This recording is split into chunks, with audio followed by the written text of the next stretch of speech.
The Return of Sherlock Holmes by Sir Arthur Conan Doyle. The Adventure of Charles Augustus Milverton. It is years since the incidents of which I speak took place, and yet it is with diffidence that I allude to them. Even with the utmost discretion and reticence, it would have been impossible to make the facts public, but now the principal person concerned is beyond the reach of human law, and with due suppression the story may be told in such fashion as to injure no one. It records an absolutely unique experience in the career both of Mr. Sherlock Holmes and of myself. The reader will excuse me if I conceal the date, or any other fact by which he might trace the actual occurrence. We had been out for one of our evening rambles, Holmes and I, and had returned about 6 o'clock, on a cold frosty winter's evening. As Holmes turned up the lamp, the light fell upon a card on the table. He glanced at it, and then, with an ejaculation of disgust, threw it on the floor. I picked it up and read, Charles Augustus Milverton, Appledore Towers, Hampstead, Agent. "Who is he?" I asked. "The worst man in London," Holmes answered, as he sat down and stretched his legs before the fire. "Is anything on the back of the card?" I turned it over. "Will call at 6:30 c.a.m." I read. He's about due. Do you feel a creeping, shrinking sensation, Watson, when you stand before the serpents in the zoo, and see the slithery, gliding, venomous creatures, with their deadly eyes and wicked, flattened faces? Well, that's how Milverton impresses me. I've had to do with 50 murderers in my career, but the worst of them never gave me the repulsion which I have for this fellow. And yet I can't get out of doing business with him. Indeed, he is here at my invitation." "But who is he?" "I'll tell you, Watson. He is the king of all the blackmailers. Heaven help the man, and still more the woman, whose secret and reputation come into the power of Milverton. With a smiling face and a heart of marble, he will squeeze and squeeze until he has drained them dry. The fellow's a genius in his way, and would have made his mark in some more savoury trade. His method is as follows. He allows it to be known that he is prepared to pay very high sums for letters which compromise people of wealth and position. He receives these wares not only from treacherous valets or maids, but frequently from genteel ruffians who have gained the confidence and affection of trusting women. He deals with no niggard hand. I happen to know that he paid £700 to a footman for a note 2 lines in length, and that the ruin of a noble family was the result. Everything which is in the market goes to Milverton, and there are hundreds in this great city who turn white at his name. No one knows where his grip may fall, for he is far too rich and far too cunning to work from hand to mouth.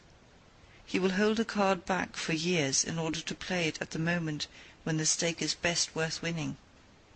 I have said that he is the worst man in London, and I would ask you, how could one compare the ruffian who in hot blood bludgeons his mate with this man who methodically and at his leisure tortures the soul and wrings the nerves in order to add to his already swollen money-bags? I had seldom heard my friend speak with such intensity of feeling. "But surely," said I, "the fellow must be within the grasps of the law." "Technically, no doubt, but practically not. What would it profit a woman, for example, to get him a few months' imprisonment if her own ruin must immediately follow? His victims dare not hit back. If ever he blackmailed an innocent person, then indeed we should have him, but he is as cunning as the evil one. No, we must find other ways to fight him." "And why is he here?" "Because an illustrious client has placed her piteous case in my hands. It is the Lady Eva Blackwell, the most beautiful debutante of last season. She is to be married in a fortnight to the Earl of Dovercourt. This fiend has several imprudent letters, imprudent, Watson, nothing worse, which were written to an impecunious young squire in the country. They would suffice to break off the match. Milverton will send the letters to the Earl, unless a large sum of money is paid him. I have been commissioned to meet him and to make the best terms I can." At that instant there was a clatter and a rattle in the street below. Looking down, I saw a stately carriage and pair, the brilliant lamps gleaming on the glossy haunches of the noble chestnuts. A footman opened the door, and a small stout man in a shaggy astrakhan overcoat descended. A minute later he was in the room. Charles Augustus Milverton was a man of 50, with a large intellectual head, a round, plump, hairless face, a perpetual frozen smile, and 2 keen grey eyes, which gleamed brightly from behind broad, gold-rimmed glasses. There was something of Mr. Pickwick's benevolence in his appearance, marred only by the insincerity of the fixed smile, and by the hard glitter of those restless and penetrating eyes. His voice was as smooth and suave as his countenance, as he advanced with a plump little hand extended, murmuring his regret for having missed us at his first visit. Holmes disregarded the outstretched hand, and looked at him with a face of granite. Milverton's smile broadened. He shrugged his shoulders, removed his overcoat, folded it with great deliberation over the back of a chair, and then took a seat. "This gentleman?" said he, with a wave in my direction. "Is it discreet? Is it right?" "Dr. Watson is my friend and partner." "Very good, Mr. Holmes. It is only in our client's interests that are protested. The matter is so very delicate. Dr. Watson has already heard of it." "Then we can proceed to business. You say that you are acting for Lady Eva. Has she empowered you to accept my terms?" "What are your terms?" £7,000. "And the alternative?" "My dear sir, it is painful for me to discuss it, but if the money is not paid on the 14th, there certainly will be no marriage on the 18th. His insufferable smile was more complacent than ever. Holmes thought for a little. "You appear to me," he said at last, "to be taking matters too much for granted. I am of course familiar with the contents of these letters. My client will certainly do what I may advise. I shall counsel her to tell her future husband the whole story, and to trust to his generosity." Milverton chuckled. "You evidently do not know the Earl," said he. From the baffled look upon Holmes's face, I could clearly see that he did. "What harm is there in the letters?" he asked. "They are sprightly, very sprightly," Milverton answered. "The lady was a charming correspondent, but I can assure you that the Earl of Dovercourt would fail to appreciate them. However, since you think otherwise, we will let it rest at that. It is purely a matter of business. If you think that it is in the best interests of your client that these letters should be placed in the hands of the Earl, then you would indeed be foolish to pay so large a sum of money to regain them." He rose and seized his astrakhan coat. Holmes was grey with anger and mortification. "Wait a little," he said. "You go too fast. We should certainly make every effort to avoid scandal in so delicate a matter." Milverton relapsed into his chair. "I was sure that you would see it in that light," he purred. "At the same time," Holmes continued, "Lady Eva is not a wealthy woman. I assure you that £2,000 would be a drain upon her resources, and that the sum you name is utterly beyond her power. I beg, therefore, that you will moderate your demands, and that you will return the letters at the price I indicate, which is, I assure you, the highest that you can get." Milverton's smile broadened, and his eyes twinkled humorously. "I am aware that what you say is true about the lady's resources," said he. "At the same time, you must admit that the occasion of a lady's marriage is a very suitable time for her friends and relatives to make some little effort upon her behalf. They may hesitate as to an acceptable wedding present. Let me assure them that this little bundle of letters would give more joy than all the candelabra and butter dishes in London. It is impossible," said Holmes. Dear me, how unfortunate!" cried Milverton, taking out a bulky pocket-book. "I cannot help thinking that ladies are ill-advised in not making an effort. Look at this." He held up a little note with the coat of arms upon the envelope. "That belongs to—well, perhaps it is hardly fair to tell the name until tomorrow morning, but at that time it will be in the hands of the lady's husband. And all because she will not find a beggarly sum which she could get by turning her diamonds into paste. It is such a pity.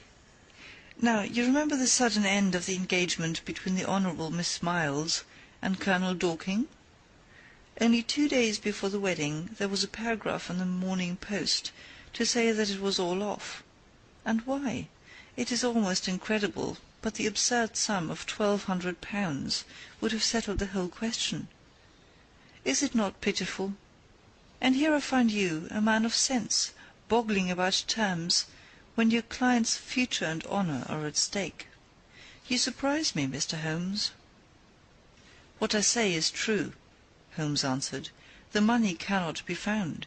Surely it is better for you to take the substantial sum which I offer than to ruin this woman's career, which can profit you in no way." "There you make a mistake, Mr. Holmes. An exposure would profit me indirectly, at a considerable extent. I have 8 or 10 similar cases maturing.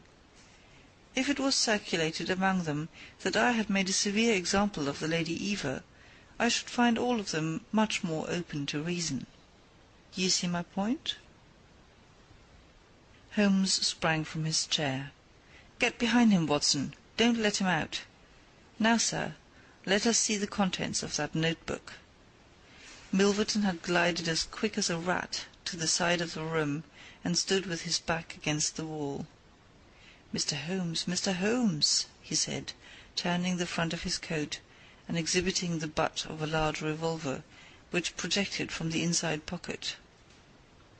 "I have been expecting you to do something original. This has been done so often, and what good has ever come from it?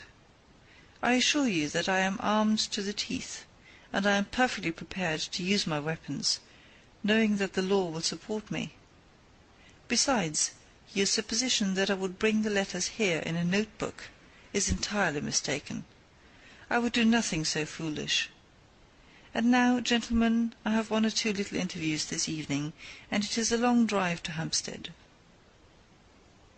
He stepped forward, took up his coat, laid his hand on his revolver, and turned to the door. I picked up a chair, but Holmes shook his head, and I laid it down again. With a bow, a smile, and a twinkle, Milverton was out of the room, and a few minutes after we heard the slam of the carriage door and the rattle of the wheels as he drove away. Holmes sat motionless by the fire, his hands buried deep in his trouser pockets, his chin sunk upon his breast, his eyes fixed upon the glowing embers. For half an hour he was silent and still. Then, with the gesture of a man who has taken his decision, he sprang to his feet and passed into his bedroom. A little later a rakish young workman, with a goatee beard and a swagger, lit his clay pipe at the lamp before descending into the street. "I'll be back some time, Watson," said he, and vanished into the night. I understood that he had opened his campaign against Charles Augustus Milverton, but I little dreamed the strange shape which that campaign was destined to take. For some days Holmes came and went at all hours in his attire, but beyond a remark that his time was spent at Hampstead, and that it was not wasted, I knew nothing of what he was doing. At last, however, on a wild, tempestuous evening, when the wind screamed and rattled against the windows, he returned from his last expedition, and having removed his disguise, he sat before the fire and laughed heartily in his silent inward fashion. "You would not call me a marrying man, Watson?" "No, indeed." "You'll be interested to hear that I'm engaged." "My dear fellow, I to Milverton's housemaid." "Good heavens, Holmes!" "I wanted information, Watson." Surely you have gone too far." "It was a most necessary step. I am a plumber with a rising business, Escott by name. I have walked out with her each evening, and I have talked with her. Good heavens, those talks! However, I have got all I wanted. I know Milverton's house as I know the palm of my hand." "But the girl, Holmes?" He shrugged his shoulders. "You can't help it, my dear Watson. You must play your cards as best you can when such a stake is on the table. However, I rejoice to say that I have a hated rival who will certainly cut me out the instant my back is turned. What a splendid night it is!" "You like this weather?" "It suits my purpose. Watson, I mean to burgle Milverton's house tonight." I had a catching of the breath, and my skin went cold at the words, which were slowly uttered in a tone of concentrated resolution. As a flash of lightning in the light shows up in an instant every detail of a wild landscape, so at one glance I seemed to see every possible result of such an action. The detection, the capture, the honoured career ending in irreparable failure and disgrace, my friend himself lying at the mercy of the odious Milverton. "For heaven's sake, Holmes, think what you are doing!" I cried. "My dear fellow, I have given it every consideration. I am never precipitate in my actions, nor would I adopt so energetic, and indeed so dangerous a course, if any other were possible. Let us look at the matter clearly and fairly. I suppose that you will admit that the action is morally justifiable, though technically criminal. To burgle his house is no more than to forcibly take his pocket-book, an action in which you were prepared to aid me." I turned it over in my mind. "Yes," I said, "it is morally justifiable, so long as your object is to take no articles save those which are used for an illegal purpose." "Exactly.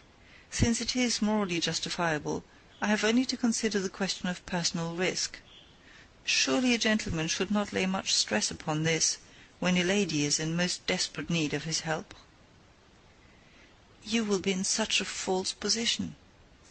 "Well, that is part of the risk. There is no other possible way of regaining these letters. The unfortunate lady has not the money, and there are none of her people in whom she could confide. Tomorrow is the last day of grace, and unless we can get the letters tonight, this villain will be as good as his word, and will bring about her ruin. I must therefore abandon my client to her fate, or I must play this last card. Between ourselves, Watson, it's a sporting duel between this fellow Milverton and me. He had, as you saw, the best of the first exchanges, but my self-respect and my reputation are concerned to fight it to a finish." "Well, I don't like it, but I suppose it must be," said I. "When do we start?" "You are not coming." "Then you are not going," said I. "I give you my word of honour, and I never broke it in my life, that I will take a cab straight to the police station and give you away, unless you let me share this adventure with you." "You can't help me." "How do you know that? You can't tell what may happen. Anyway, my resolution is taken. Other people besides you have self-respect, and even reputations." Holmes had looked annoyed, but his brow cleared, and he clapped me on the shoulder. "Well, well, my dear fellow, be it so. We have shared this same room for some years, and it would be amusing if we ended by sharing the same cell. You know, Watson, I don't mind confessing to you that I have always had an idea that I would have made a highly efficient criminal. This is the chance of my lifetime in that direction. See here." He took a neat little leather case out of a drawer, and opening it, he exhibited a number of shining instruments. "This is a first-class, up-to-date burgling kit, with nickel-plated jemmy, diamond-tipped glass cutter, adaptable keys, and every modern improvement which the march of civilization demands. Here, too, is my dark lantern. Everything is in order. Have you a pair of silent shoes?" "I have rubber-soled tennis shoes." "Excellent. And a mask?" "I can make a couple out of black silk." "I can see that you have a strong natural turn for this sort of thing. Very good. Do you make the masks. We shall have some cold supper before we start. It is now 9:30. At 11 we shall drive as far as Church Row. It is a quarter of an hour's walk from there to Appledore Towers. We shall be at work before midnight. Milverton is a heavy sleeper, and retires punctually at 10:30. With any luck we should be back here by 2, with the Lady Eva's letters in my pocket. Holmes and I put on our dress clothes, so that we might appear to be 2 theatre-goers homeward bound. In Oxford Street we picked up a hansom and drove to an address in Hampstead. Here we paid off our cab, and with our greatcoats buttoned up, for it was bitterly cold, and the wind seemed to blow through us, we walked along the edge of the heath. "It's a business that needs delicate treatment," said Holmes. "These documents are contained in a safe in the fellow's study, and the study is the ante-room of his bedchamber. On the other hand, like all these stout little men who do themselves well, he is a plethoric sleeper. Agatha, that's my fiancée, says it is a joke in the servants' hall that it's impossible to wake the master. He has a secretary who is devoted to his interests, and never budges from the study all day. That's why we are going at night. Then he has a beast of a dog, which roams the garden.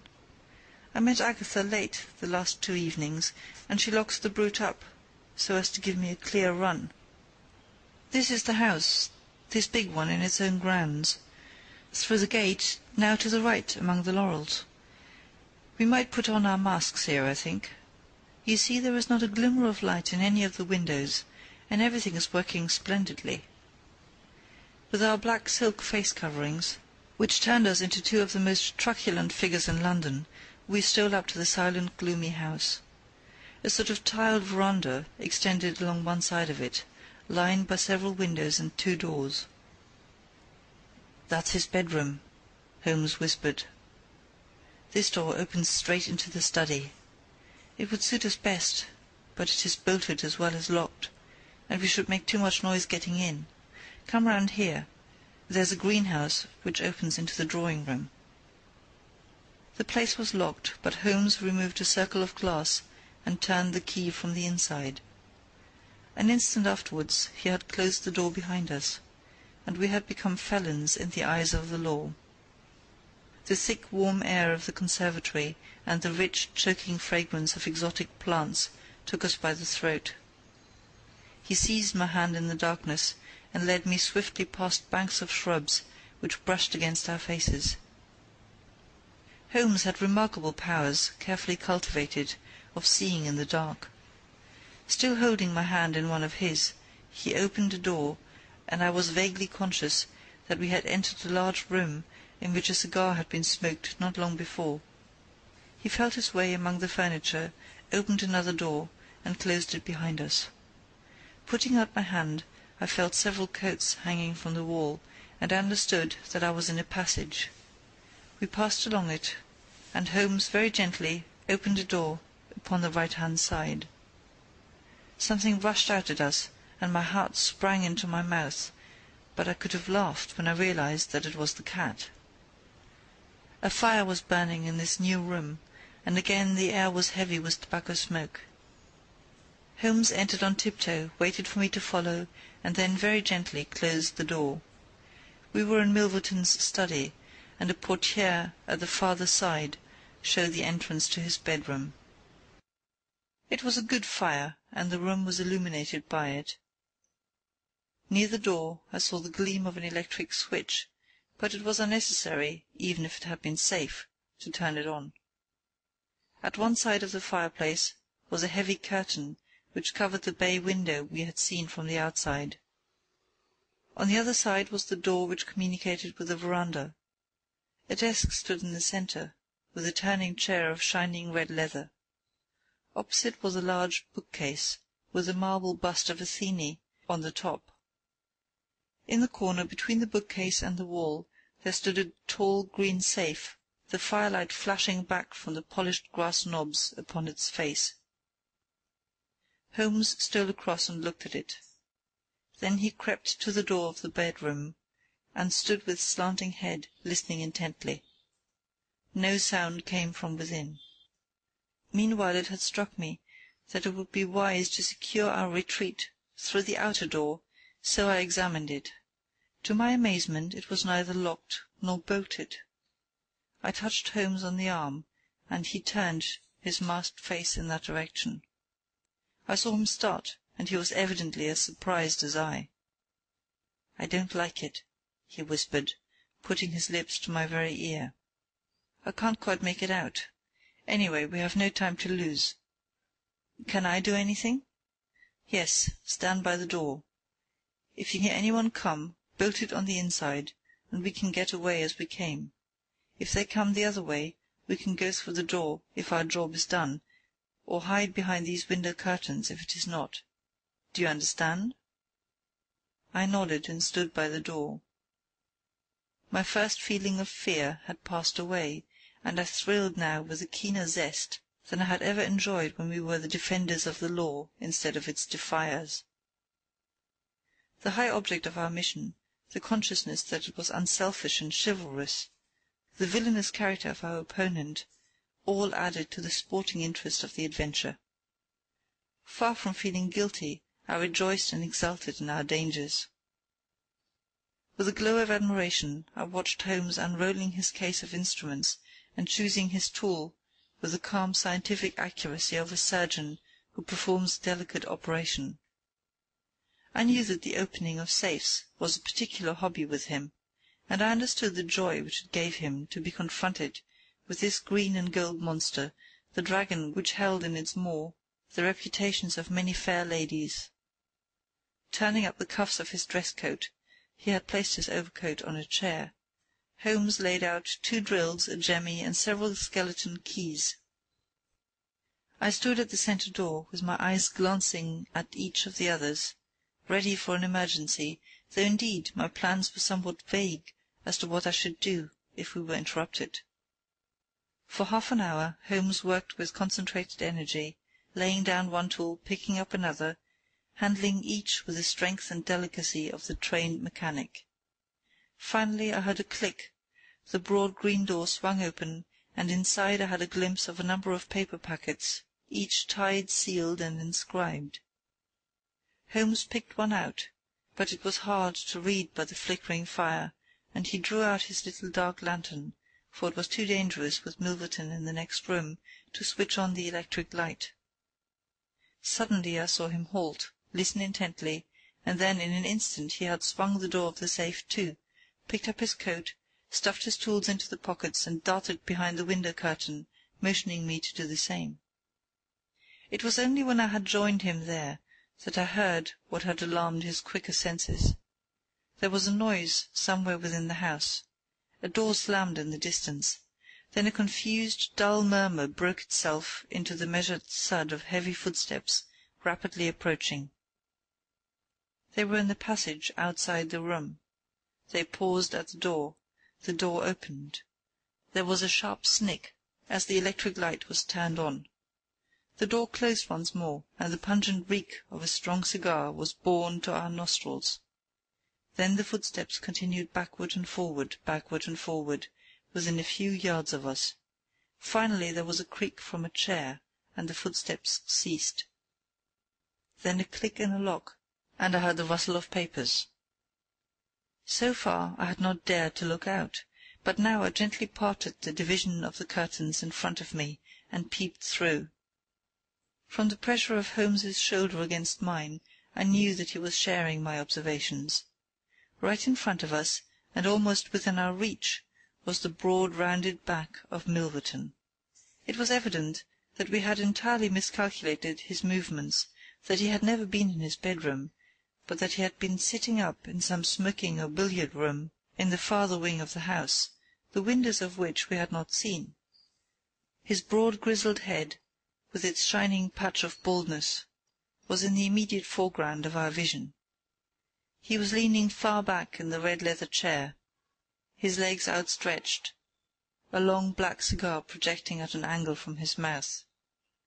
He wore a semi-military smoking-jacket, claret-coloured, with a black velvet collar. In his hand he held a long legal document, which he was reading in an indolent fashion, blowing rings of tobacco smoke from his lips as he did so. There was a promise of a speedy departure on his composed bearing and his comfortable attitude.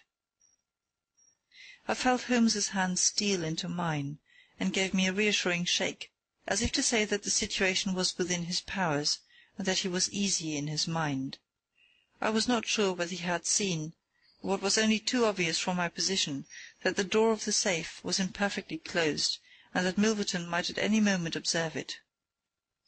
In my own mind I had determined that if I were sure, from the rigidity of his gaze, that it had caught his eye, I would at once spring out, throw my great-coat over his head, pinion him, and leave the rest to Holmes. But Milverton never looked up. He was languidly interested by the papers in his hand, and page after page was turned as he followed the argument of the lawyer.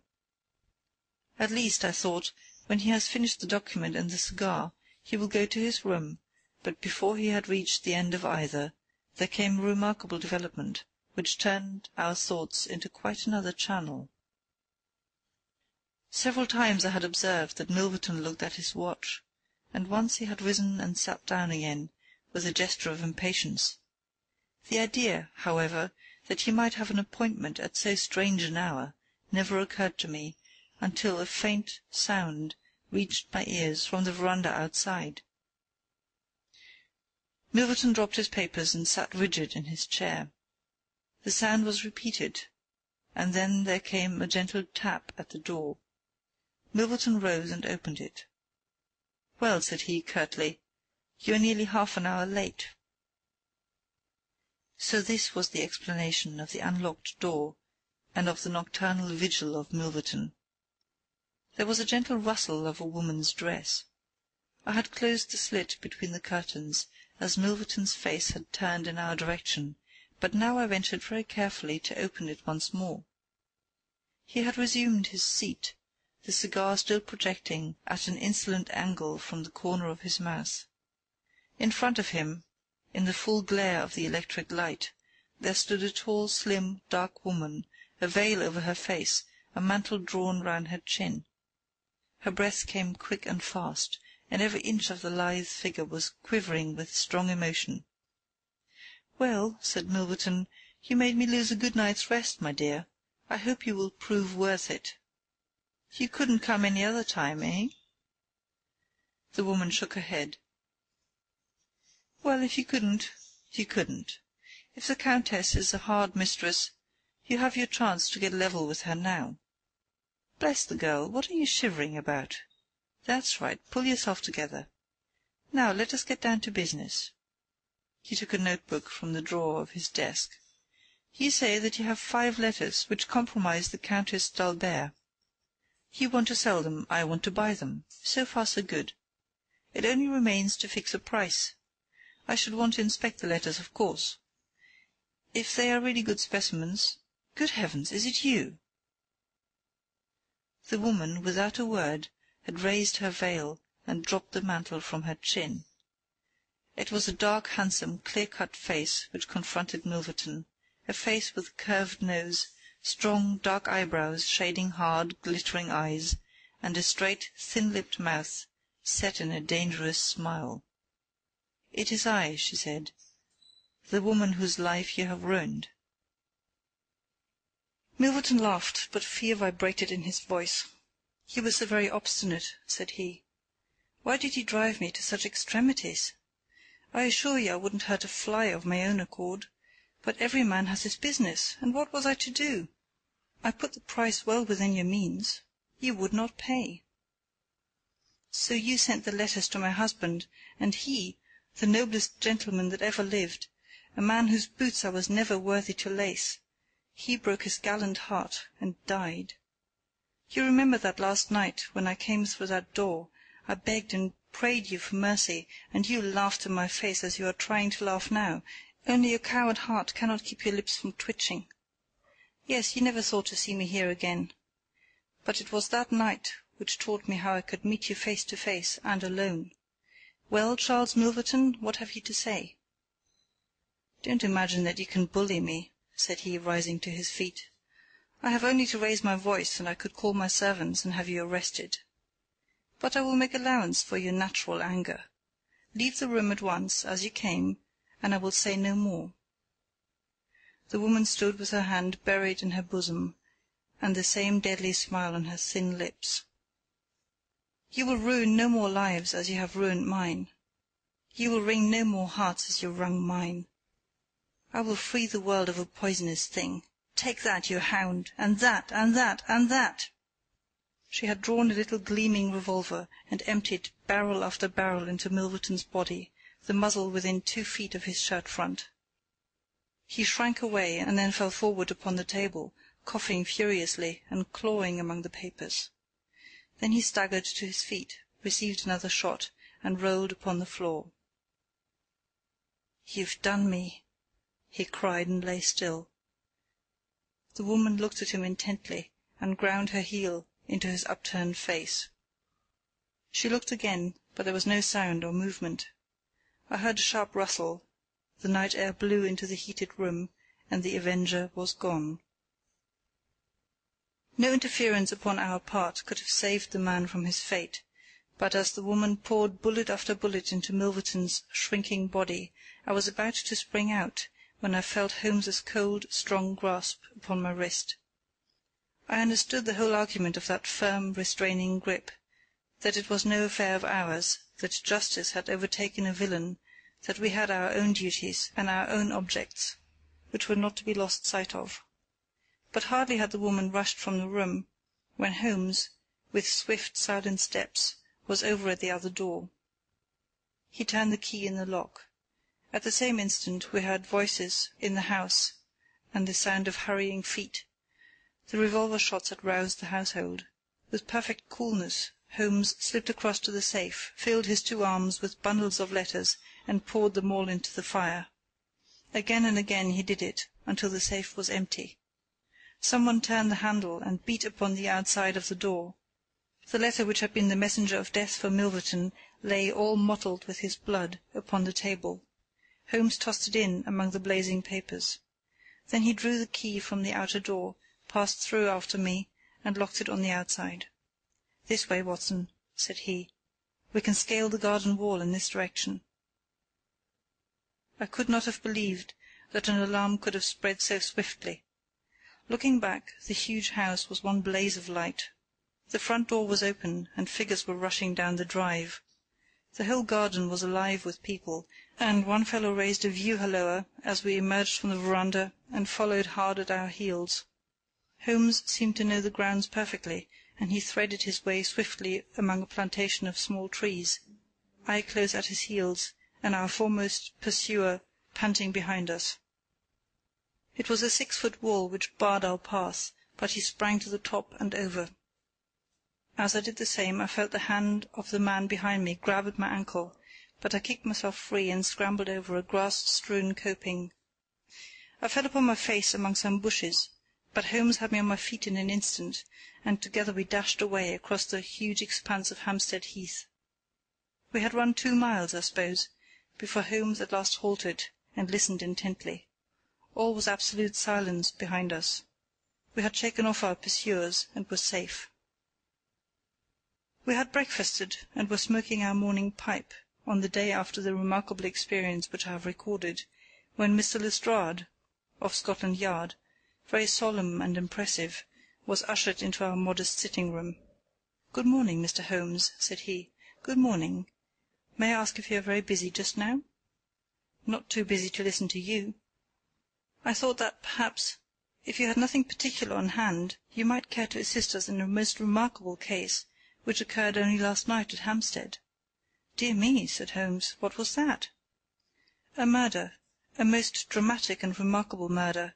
I know how keen you are upon these things, and I would take it as a great favour if you would step down to Appledore Towers and give us the benefit of your advice. It is no ordinary crime. We have had our eyes upon this Mr. Milverton for some time, and, between ourselves, he was a bit of a villain. He is known to have held papers which he used for blackmailing purposes. These papers have all been burned by the murderers.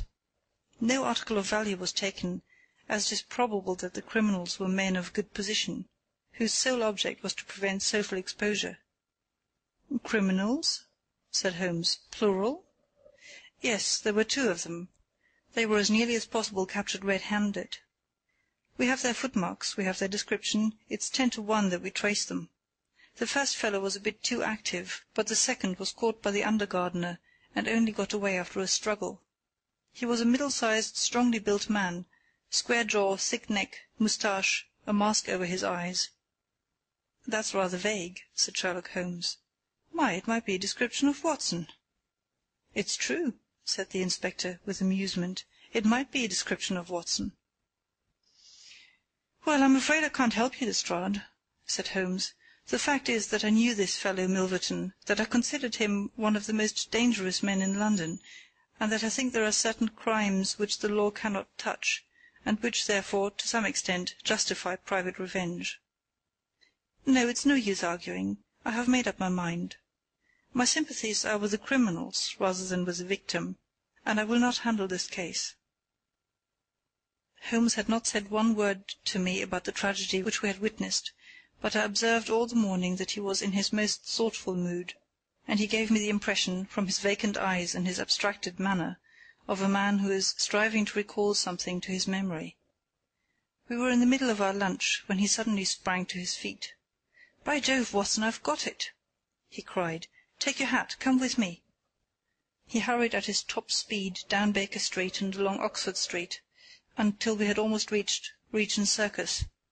Here, on the left hand, there stands a shop window filled with photographs of the celebrities and beauties of the day. Holmes's eyes fixed themselves upon one of them, and following his gaze, I saw the picture of a regal and stately lady in court dress, with a high diamond tiara upon her noble head. I looked at that delicately curved nose, at the marked eyebrows, at the straight mouth, and the strong little chin beneath it. Then I caught my breath as I read the time-honoured title of the great nobleman and statesman whose wife she had been. My eyes met those of Holmes, and he put his finger to his lips as we turned away from the window.